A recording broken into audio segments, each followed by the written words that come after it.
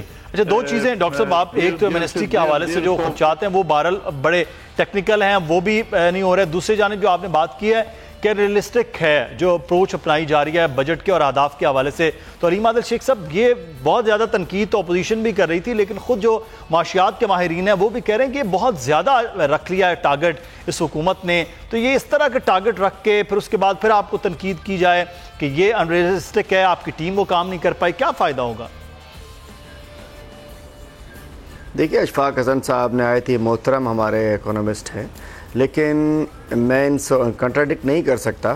لیکن بات یہ کہ ان کا اپنا ایک مشورے ہیں، ان کے اپنے تجزیے ہیں، ہمارے اپنے پلانز ہیں. اور بات یہ ہے کہ ہم نے قوم کو جواب دہ ہم ہیں، ہم نے ڈیلیور کرنا ہے، چیلنجز ہمارے لیے ہیں. تو راستہ کون سا اپنانا ہے فی الحال ہمارے پاس ہم نہیں طے کرنا ہے. انشاءاللہ اللہ کرے گا کہ 1 سال بعد جب اشفاق حسن صاحب اور جو محترم ہیں انشاءاللہ وہ خوش ہوں گے کہ ایک مشکل رابطہ ہم نے اپنایا، لیکن الحمدللہ اس کو ہم نے تکمیل پایا، تکمیل تک پہنچایا. اور دیکھیے جب مشکل راستے ہوتے ہیں تو اس کے راستے بھی اپنے ہی ہوا کرتے ہیں. پرانے روٹین میں جہاں ملک پہنچ چکا، اب کتنے پرسنٹیج ہے، کتنی کم پرسنٹیج ہے ٹیکس پیئرز کی، کتنے کم ہے، تو لازم بات ہے کہ ہم اسی جگہ پہ تو نہیں چل سکتے. نیت کے حوالے سے وہ کہہ رہے تھے کہ ہم اور ہمارے پلان جو ہیں وہ کامیاب ہوں گے. ہماری تو دعا ہے کہ وہ آپ کامیاب ہوں، کیونکہ آپ کی کامیابی سے اس ملک کی کامیابی جڑی ہے. لیکن جو تحفظات ماہرین کے ہیں بہرحال وہ بھی اپنی جگہ قائم ہیں. اس رستے میں یہ خاردار ہو سکتا ہے معاملات، وہ بھی اپنی جانب گامزن ہیں. بہت شکریہ علیم عادل شیخ صاحب. ڈاکٹر اشفاق حسن صاحب ہمارے ساتھ موجود تھے. مدثر اقبال کو پروگرام سے اجازت دیجیے، کل پھر حاضر ہوں گے کچھ موضوعات کو لے کر. اللہ حافظ.